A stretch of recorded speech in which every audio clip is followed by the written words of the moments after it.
All right, so Joseph, thanks for coming in today and speaking with us. Just tell us a bit about your business, what got you started, and why junk removal. Yeah, sure. So I worked all throughout high school doing landscaping, and I just always loved entrepreneurial, endeavors.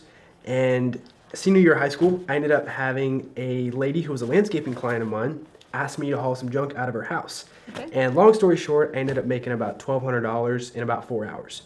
So that just kind of caught my attention, and I researched more into the junk removal industry. And I really liked the industry because the model is very scalable and it's very simple, which means we can grow it quickly in a variety of locations in one location, and it's a lot simpler than landscaping, which I was already doing. So I was immediately kind of captivated. Yeah. Started looking into it, doing it alongside landscaping, and in a process of about 6 months, I ended up moving into doing it full time. Awesome. In the meantime, we're talking 2019 right now, like summer of 2019. Graduated high school, and then fun story, I ended up actually failing a class senior year of high school last semester, which prohibited me from officially graduating right after the summer when I should have graduated. So anyways, what it meant was I had to stay and actually finish out that class for an extra semester, which was totally a blessing in disguise, because it meant I couldn't go to college and I got the opportunity to just work full time and take that one class. Nice. And the beauty of it was I was able to put all my effort into the junk removal business, and ended up doing really well that fall. And after that fall, I was like, this is going so great. I'm just going to try it another semester, and if it doesn't work, I can always just go back to college. Yeah. And I've never looked back. I've been doing it ever since. That's awesome. Yeah. And then you said that was 2019 when you graduated. So kind of tell me, how old are you, Joseph? I am 19. There you go. Nice. And then, so at 19 years old, you've got a junk removal business. It's doing well. Just kind of tell me, how well is it doing? You just come today, you're in office because you picked up a truck. Yeah. So how many trucks are you guys operating right now? How many people on your crew? Yeah, totally. We've been really blessed to have a great team of people. That's where it all starts. People's everything. So right now, we just picked up our 4th dump truck. And we also just picked up a new F-250, which is going to kind of be our shop truck, backup truck. It's going to pull our dump trailer around for when stuff goes down. So nice. All in all, it's going great. I mean, running a business, there's always problems that come up, but the good thing is there's always a solution too if you look for it. So every day's interesting. I don't feel like I'm working, and I'm really blessed to be in the business. All right, fantastic. And then how many guys do you have as how many people? Right now we are at 23 employees. So we've got 20 guys who are running truck teams, and then we've got 3 office. Awesome. Cool. And you mentioned that you went this route instead of college. Would you change that at all now you're on this pathway? Absolutely not. And I always try to be careful when I explain this to people, because I was never against college. Yeah. I never truly enjoyed school, but it was always just I did whatever was my best option at the time. Yeah. And when the junk removal idea really came to life, it was my best option. So I just ran after it as hard as I could, and it's still my best option right now. And I'll run hard after it until something else becomes a better option. Awesome. No, that's great to hear. And you mentioned you was doing landscaping as well. Is that still a service that you guys offer there? No, we don't do any type of landscaping. Okay. Anything in addition to just kind of picking up junk, hauling it off? Do you guys do like any light demolition, any of that kind of stuff? Yeah, we do light demolition.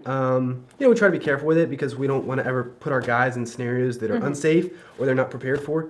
But standard junk removal stuff like hot tubs, decks, sheds, that kind of stuff we do. Awesome. Have you ever found like a situation where you're like, no, we definitely can't touch that hot tub? I don't believe we've ever had that with a hot tub, but I mean, there's been plenty of times where we've had to say no. And, learning how to say no in business is huge, because oftentimes it protects you from the unseen.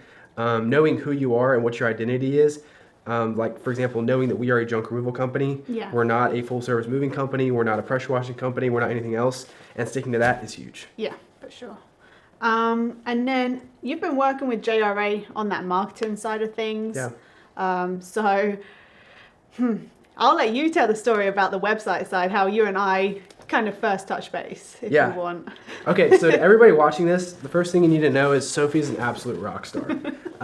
She has been a huge help for me. Love Sophie a lot. Anyways, so Sophie built our website, which you should go check it out, josephjunkremoval.com. It looks excellent. Pretty much all the credit there goes to Sophie and her team.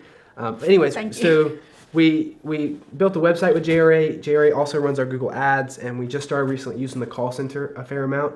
I think that's all for right now. And then SEO recently. SEO, as well. yep. We started SEO recently, and then we also buy our dump trucks from, I don't know if that's considered Specialty under truck Specialty bodies. truck bodies, which Yeah. is associated with JRA. So had a great experience with JRA so far. Awesome. As I said earlier, people are everything in this business. Revenue is very easy to come by, usually, and then just getting enough jobs. It's just a matter of kind of doing the hard work. But people is everything, and having the right people, like the people at JRA, is absolutely huge. Nice. Because when you and I first spoke, it was on what we called a customer appreciation. Yeah. And I had to nicely tell you that your website that you currently had, Yeah. you'd built it yourself, correct? I did. Yes. It wasn't too hot on mobile. So we sat down, we kind of penciled in, I think, a second date when we discussed the website a bit further. But you started off with Google Ads, correct, with us? Yeah, I did. Yeah. And then, like you mentioned, you're now using all of our services, which is great. How have you found that using our SEO has helped, or using our contact center has been a help to you? Yeah, so let me back up a little bit. So as an entrepreneur, I think part of the temptation is you try to do everything yourself. And usually if you're a natural born entrepreneur, you're a good problem solver. So Google Ads or SEO or a website is just like another problem that you need to solve, which is a great mindset to have. However, when you're dealing with something like website, SEO, Google Ads, and all these other things, they are really, really complex problems. And if they're going to be done correctly, you need an expert doing them. And I am definitely not an expert at any of those things. So that's why people like Sophie and the rest of the JRA team handles that stuff, because they really know what they're doing, whereas I don't. So it's been super helpful for us. Nice. And so if you had one of your friends reach out to you and they were like, hey, I'm interested in getting into junk removal, can you give me some tips? What would you say to them would be like a tip you would give them for getting into junk removal? Go watch all these videos on YouTube, and after that we can talk. Awesome. And then, if a company was looking between using our services or going with a franchise, let's say 1-800-GOT-JUNK or someone like this, what would you tell them would be the best route for them to go, and why? So to be honest, I don't have a lot of experience with the franchise model. What I can say with, is that I've had a great experience with JRA. It is hard at work. So it kind of depends on what your goals are. If you just want a safety net and, you don't want to come out with a whole lot of loss, go with a franchise. But if you're a risk taker and you want high reward, start it on yourself and go with JRA.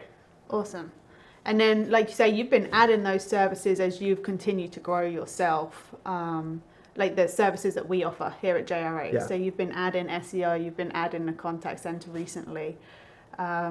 So you did that add-in, I'm assuming, as you were growing as a company, correct?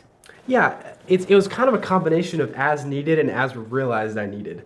So like an example of that would be like the SEO I really should have started doing, a lot earlier on. Whereas like the call center, for a while I was completely capable of answering them on my own. Yeah. And then we just got to the call volume where we really needed some help. So it made sense to go with the call center. Awesome. Cool. And then the last question I kind of have for you is, who's the best football team? College. Oh, Clemson Tigers all the way. Go Tigers. Right, Sophie? Go Tigers. Let's go. But yeah, I appreciate your time today, Joseph. So thank you so much for taking this interview with me. You got it. Happy to be here. Yeah, you have a great one. You too. Thanks.